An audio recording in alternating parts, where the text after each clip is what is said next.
really when I came to China in 1988 with a degree course in Chinese at the University of Leeds. Obviously I'd done a few years before that to get to the stage where I was able to come to China. But that was when I first came here and continued to study the language. Then after graduation I went through working for a Chinese language newspaper, whereby I was doing translation work and also writing about the links between the Chinese community in the UK and China. That led on to getting into market research world, where I was working at Euromonitor in London, which is where I met Paul. We sort of looked at the whole model for doing research in Asia, as was used at the time and had been designed in Europe by the market research houses there. We realised it just wasn't fitting Asia. And there's a lot of background information that wasn't included in the research that seemed to us to be crucial.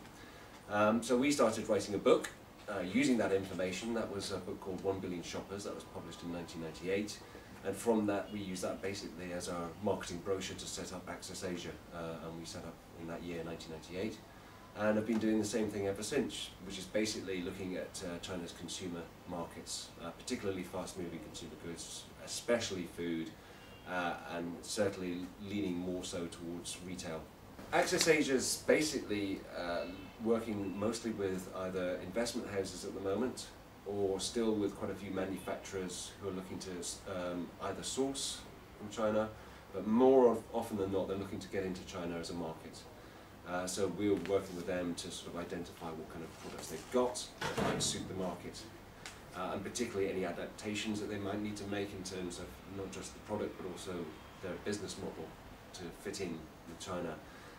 Because often the assumption is that if you've got a model that works, say in the US or Europe, then it's going to necessarily work in China, which is, from experience, many experiences, it just doesn't work out. And so we try and help people to understand the consumer dynamics behind the figures, so that they can make more informed decisions. In terms of investors, it's also doing a very similar kind of thing, but on a broader perspective. And it's not just looking at the companies that they might want to invest in, but it's also the broader sectoral trends and the social and political trends that also affect those sectors. When Paul French and I left Euromonitor, we both wrote that book, 1 Billion Shoppers. 10 years later we decided that we would collaborate again on another book. And the reason for that book was that we'd actually begun to see social trends emerging that weren't being widely reported in China or elsewhere, that kind of reflected some of the massive change that's happened in this country over the last 30 years. And the particular thing that we saw was, and very much this was tied in with our research of food sectors and the changes in diet and nutrition, was a growing trend towards obesity. And there were certain survey results that we saw coming out of China over a period of years that started to show that that obesity problem was growing very rapidly. So we started to look into that. We did that as a presentation to various companies. They gave us feedback, so we looked more into it again. We were doing comparisons with other countries and also looking at the wider social issues involved, such as changes in diet, changes in working conditions, changes in urban environment, household environment. All these things we were looking at to see how these were changing the way people eat food and also their perceptions of food and their economic relationship to food. Because this was quite significant in terms of how the food market is going to develop. And we also looked at the cost implications of the illnesses linked to the obesity problem and what that meant for the Chinese healthcare system. Because obviously that has an economic effect that's going to be quite significant, and it is going to be very significant, we feel. And because we sort of played around with the numbers and saw that the cost to the national healthcare system was going to be huge, we thought we needed to write about this, and that was why we ended up writing a book called Fat China, which was published this year and which I've been trying to promote ever since. The Chinese government is definitely aware of the situation in China in terms of obesity as an issue.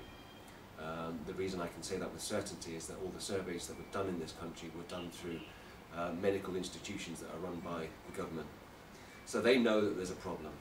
they're aware that they have to deal with that problem. 3 years ago, there was a significant upturn in healthcare spending by the government. The problem with that is that that's very much remedial investment in developing networks of local clinics, particularly in rural areas, just to cover the sheer basics that weren't there before. So there's still no real addressing yet, as far as I'm aware, of the actual need for medical care attention that's specific to the obesity problem. One of the things that we found out when we were researching the book was that there's a severe lack of trained nutritionists, dietitians in this country. And of course, without that, you don't have the frontline staff who can, first of all, identify the problem and then begin to deal with it. Well, Access Asia has been in business for nearly 15 years now. We have been writing reports all that time and updating them. We continue to research new markets, and we're looking to develop that report writing that we do, as well as the consulting. We're looking for more people to cooperate with, and you can find out more about our research reports and what we do in a broader perspective at our website, which is www.accessasia.co.uk. Or you can contact us here in Shanghai, or also we have an office in Kuala Lumpur in Malaysia. Key products at the moment that we're doing an update of cosmetics and toiletries in China, which is a report that we started at least 10 years ago. So it's a sector that we know very well, and we're looking at the changes in that.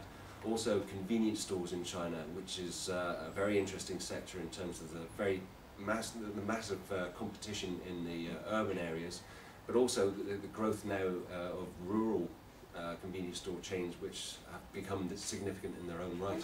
China Retail Quarterly, we're continuing to try and expand, both in terms of the subscription base, obviously, but also in terms of the content. We're always looking for new people to do, writing about different aspects.